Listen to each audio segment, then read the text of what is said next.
There was a time, not too long ago, when buying a computer game felt like opening a treasure chest. Before the age of sterile jewel cases and faceless digital downloads, games came in big, bold cardboard boxes. Each one was a gateway to another world, thick with imagination, packed with artifacts that brought the experience even before you booted the game. And this experience was touch and feel, not just watching your screen. These boxes weren't just packaging, they were part of the adventure. Manuals read like books of lore. Posters adorned bedroom walls. Some boxes held maps, talismans, and mysterious trinkets. Buying a game was more than a transaction. It was a rite of passage into another realm. And few game boxes captured that magic better than Ultima VI: The False Prophet.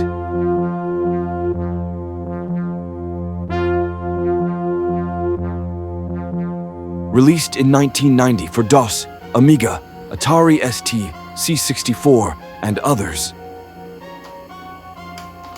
Ultima VI was not only a widely acclaimed mega-hit among the very best computer role-playing games ever released, it also came in a beautifully illustrated box that immediately sparked curiosity, and its contents were as gorgeous as its cover. Richard Garriott, aka Lord British, wanted you to dive into the fabulous realm of Britannia, and this box was your first step into that world. I always liked the box cover and its almost biblical picture of the Avatar having vanquished the gargoyle, like St. George with the dragon. I liked it so much back in the day when I first bought it that I made my own drawing of it. Not really good for sure, I was only 15 and unexperienced, but this is the idea. This cover fascinated me. Ultima V also had a very good one, with its mysterious shadowy shapes towering over the wounded knight, suspiciously similar to the scene in The Lord of the Rings, where Tolkien depicts the ambush of Aragorn and the hobbits by the Nazgul at Weathertop.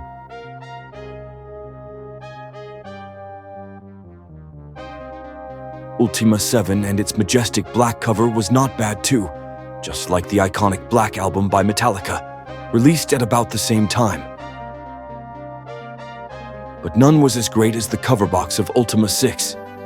By the way, have a look at the minimal requirements. 640K of RAM was very high level for that time. I remember struggling with my config.sys file configuration to allow it enough memory to run in EGA and then in VGA.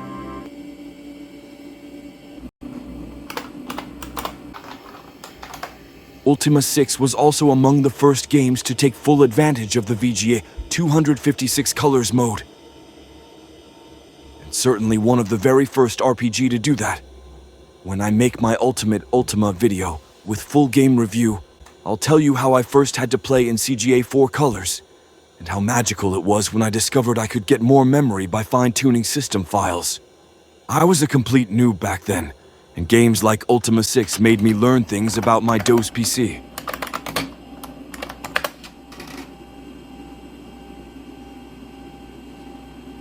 The back cover also featured interesting elements.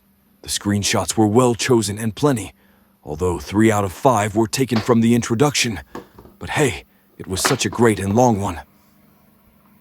The C64 version of the box is almost the exact same as the PC-DOS one, a full-sized cardboard one, and it's kind of an exception since usually C64 boxes were thinner than PC ones for the same games. All this really made you want to open the box. Inside, a collector's dream. The crown jewel was the cloth map, a gorgeous full-color depiction of Britannia, printed on fabric, not paper, not cardboard, cloth. It's an actual explorer's chart, complete with compass roses, towns, forests, and mountain ranges, all waiting to be discovered. You didn't just look at this map, you studied it, traced your finger along trade routes, and planned your path to the shrines of virtue. It's really a great quality map. I really like its style and choice of colors. It's better than what was done before and after. The Ultima 7 map is similar, but not as good as that of Ultima 6.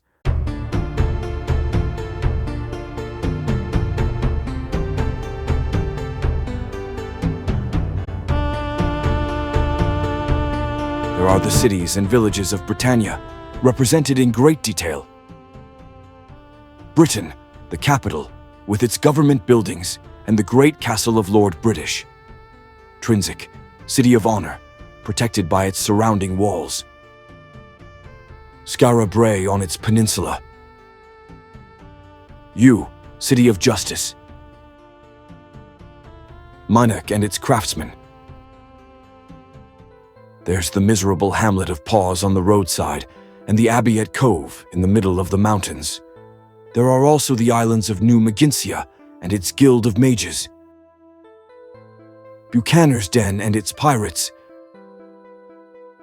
Jellom and its shrine to valor. Serpent's Hold on the Isle of Deeds. Moonglow, city of honesty, on the Verity Isle. And the Isle of the Avatar, with the Shrine of the Codex. The dungeons are not featured, since it's up to you to discover them, and same for the realm of the gargoyles. Next, the manuals. The main one was an encyclopedia, titled The Book of Lore, and it read like a genuine scholarly text from Britannia. History, geography, customs, all laid out for new adventurers. Weapons, armor,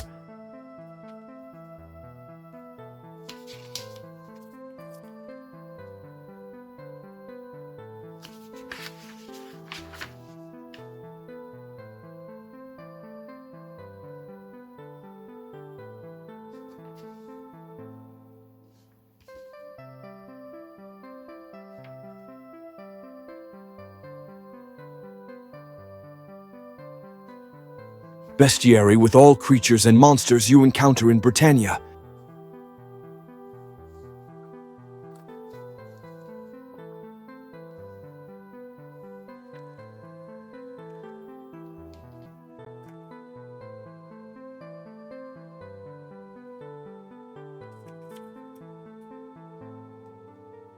And many pages dedicated to magical spells, ordered by circles of increasing power.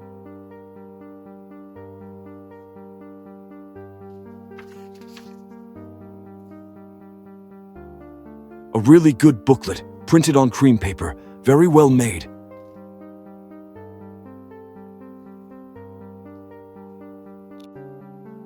I liked it very much back then.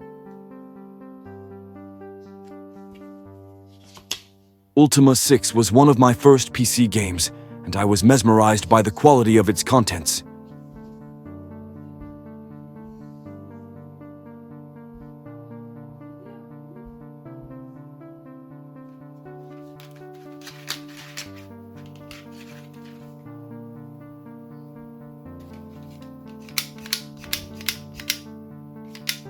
Alongside the Book of Lore, the more functional reference guide offers the nuts and bolts, commands, installation instructions, disk swapping rituals.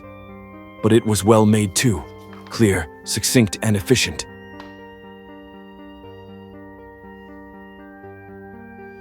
And then, the Moonstone, a mysterious black talisman included with the game.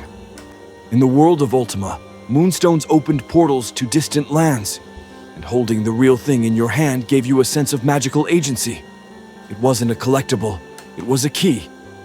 I lost the one from my Ultima 6 box, but I still have the coin from Ultima 5 and the metal runes from Ultima Underworld. Collector stuff. Together, these items transformed your Ultima box into more than a game. It was a lore kit, a piece of Britannian history mailed straight to your door. In an age when games are downloaded in seconds and forgotten in minutes, great vintage titles like Ultima 6 remind us of a time when gaming wasn't just about pixels, it was about presence.